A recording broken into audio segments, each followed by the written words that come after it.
If you use Shopify, you can connect your store directly to Claude and work with your products, orders, and customer data inside one workspace. And in this video, I want to show you how you can connect Shopify to Claude AI. So it's really simple. First, you want to make sure to open Claude. You want to go to your profile, then settings, and then connectors. Here you want to browse the connectors, so click on browse connectors and simply search for Shopify.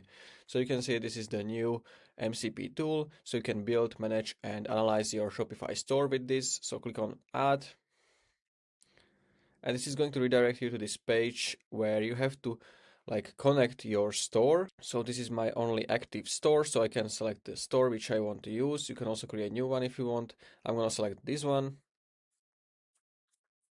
And you want to click on install, so you can see all of those permissions are going to be granted to Claude. So it can view customer data like names, email addresses, stuff like that. It can edit products, edit customers. Basically, you can read through this and then click on install.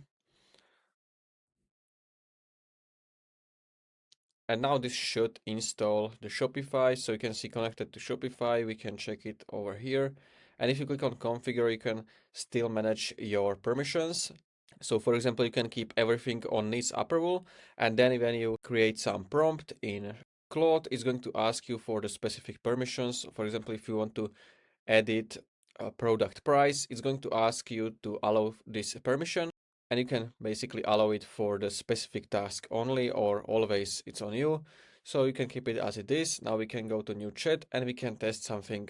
So I want to create a new product called minimalist desk lamp with short description, text, and draft status. And make sure to mention you want to make it in Shopify.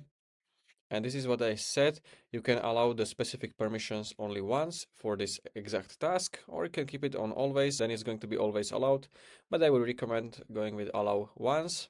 And now you can see the minimal desk lamp was created. So this is just the draft. You can edit the price and you can see some summary of it. So we can check the Shopify.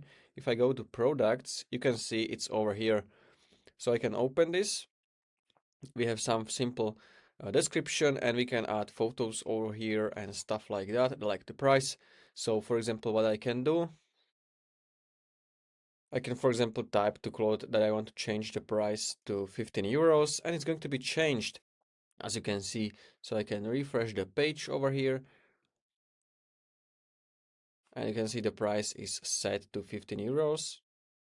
You can upload, for example, photos from your computer. We can upload our photo over here. So you can see this is our desk lamp. This is it. We can save it. Of course, there's many more ways how you can use this. You can, for example, use this for analyzing your sales. So you will write to Claude, like you want to analyze your last 30 days of Shopify orders and summarize the top selling products. For example, you can use it for fixing inventory. So you can check all of the products with inventory below 5 units and prepare a restock list. You can use this also for customer insights. You can ask to review your recent customers and group them into segments based on buying behavior. So there's really many different options how you can use this. It's really useful. So this was a quick video how you can connect this, and one quick example. If you found this video helpful, please consider subscribing for more tutorials like this one.